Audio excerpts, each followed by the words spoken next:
अगर कुछ गलत हो रहा था, गैर कानूनी हो रहा था, तो प्रशांत किशोर वहां 6 घंटे रोड पर खड़े थे। आप मुझे पकड़ लेते, मुझे मार देते। मेरे वापस आने के बाद, समझौता होने के बाद, जब पुलिस ने यह कहा कि आप लोग डेलीगेशन भेजिए और हम लोग कुछ अब कार्रवाई नहीं करेंगे, तब मैं वहां से उठ के आया हूं। उसके बाद भी मैं गांधी मैदान में 1 घंटा बैठा रहा, तब तक कुछ कार्रवाई नहीं हुई। जब मैं वापस वहां से हट गया, तब पुलिस ने बच्चों को मारा है। अब अगर मारा है तो यह गैर कानूनी है। अगर हम कुछ गैर कानूनी काम कर रहे हैं तो मेरे पे कार्रवाई होनी चाहिए। उसी तरह अगर पुलिस ने गैर कानूनी काम किया है तो लोगों को यह समझने की जरूरत है कि पुलिस कानून से ऊपर नहीं है।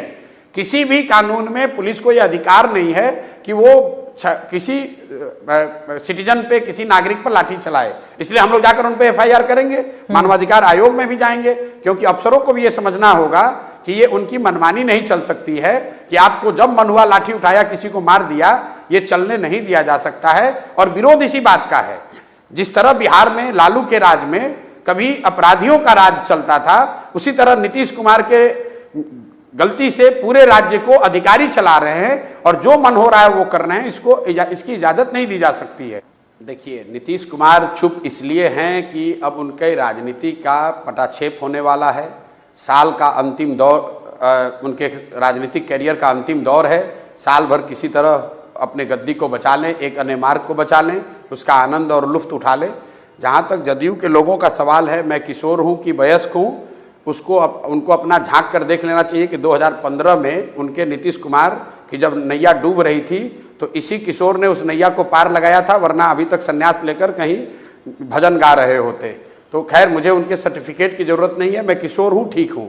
मैं अपना प्रयास जो कर रहा हूँ वो मैं कर रहा हूँ। मुझे जदयू से सर्टिफिकेट की ज़रूरत नहीं है। आगे ऐसा आपने कहा 10 महीने में चुनाव होगा, जनता तय कर देगी। अगर जनता उन पर विश्वास करेगी वो आगे चला लेंगे। जनता नया किसी को चुनेगी, वो चुनकर आएगा। मुझे जदयू से सर्टिफिकेट की जरूरत नहीं है।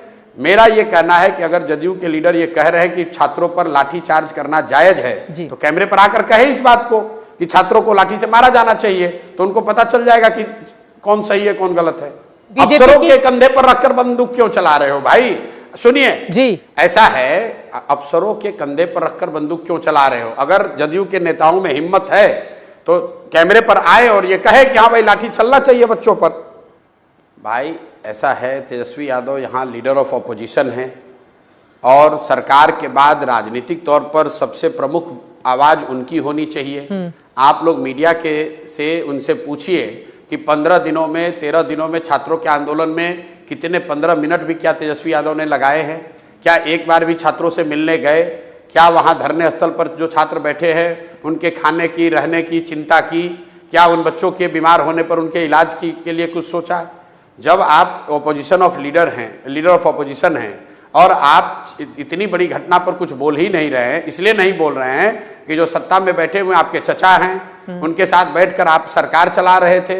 ये बीपीएससी कमीशन में अभी साल भर पहले जितने अधिकारी हैं, ज़्यादातर अधिकारी तो इन लोगों ने ही नियुक्त कराए हैं। तो किस मुंह से बोलेंगे ये लोग? तेजस्वी यादव किस मुंह से बोलेंगे? जो बीपीएससी की व्यवस्था है, अभी तो ये उप मुख्यमंत्री थे, इन लोग के ही टेन्योर में तो ज़्यादातर अपॉइंटमेंट हुए हैं, तो अब उसके खिलाफ तो ये बोल नहीं सकते हैं। दूसरा, इस ताक में भी है कि आज नहीं तो कल चचा, पलटू चचा फिर पलटेंगे तो कहीं फिर हमारे मुंह कुछ बटेर लग जाए। इसलिए सरकार का विरोध नहीं कर रहे हैं, घर पर बैठे हुए हैं। छात्र जो भुगत रहे भुगतते रहे। तो मैं तो अभी आपके जरिए आह्वान कर रहा हूं कि तेजस्वी यादव आए, वो इस आंदोलन को लीड करें, हम लोग उनके पीछे चलेंगे। आगे निकलो तो सही भाई, उसके लिए घर से निकलना तो पड़ेगा। अगर घर से निकलोगे ही नहीं तो किसी चीज का नेतृत्व तो मिलेगा कैसे? भाई, उनके आरोप का जवाब देने की मुझे जरूरत नहीं है। कौन किसके, मैं यहाँ बिहार की जनता का बी टीम हूँ, इस छात्र आंदोलन में छात्रों का बी टीम हूँ, और मुझे बी टीम कहना, ए टीम कहना, भाई उनकी जमीन खिसक रही है। अब उनको दिख रहा है कि वो लीडर ऑफ ऑपोजिशन है और छात्र जनसुराज या प्रशांत किशोर के पीछे चल रहे हैं, जनसुराज की बात मान रहे हैं, तो उनकी घबराहट होना तो स्वाभाविक है।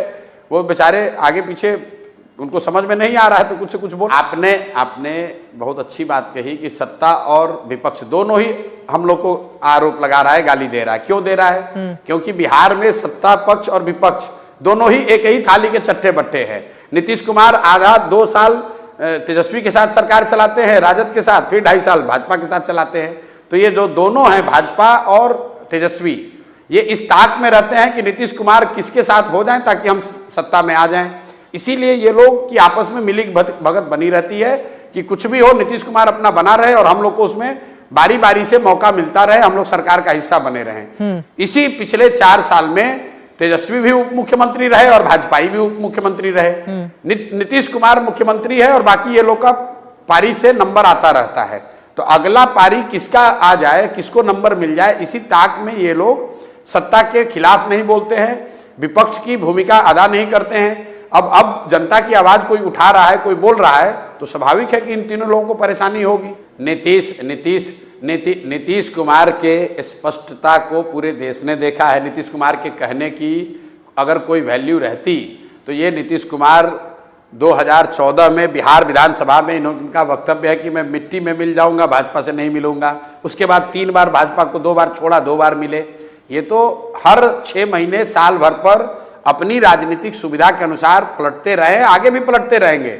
जब तक इनकी संख्या, इनके विधायकों की संख्या बिहार की जनता घटाकर 10, 12, 15 न कर दे, तब तक ये आदमी कोई ना कोई जुगाड़ लगाकर कुर्सी कुमार, इनका नाम ही इसीलिए बिहार में कुर्सी कुमार है, पलटू कुमार है, पलटू राम है, कि किसी भी तरीके से मुख्यमंत्री बने रहें। नीचे जो भी जिसको जो चाहिए वो करे, जो जिसको लेना है ले ले, जनता मरती हो मरे।